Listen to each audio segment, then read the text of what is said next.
Narito na ang balita mula sa GMA Integrated News. May big-time oil price rollback ang ilang oil companies simula bukas. Sa anunsyo nila, 3 pesos and 5 centavos ang tapya sa kada litro ng gasolina, 3 pesos sa kerosene at 2 pesos and 45 centavos sa diesel. Sa monitoring ng GMA Integrated News Research, yan ang pinakamalaking rollback sa gasolina at kerosene ngayong taon. Narito naman ang iba pang balitang binabantayan ng GMA Integrated News. Asupre mula sa Bulkang Taal muling nagdulot ng volcanic smog. Face-to-face classes sa ilang lugar suspendido. Low pressure area sa silangan ng Visayas posibleng pumasok sa Philippine Area of Responsibility sa mga susunod na oras.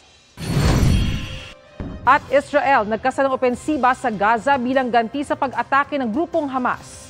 Mga namatay dulot ng mga pag-atake umabot na sa mahigit 1,000.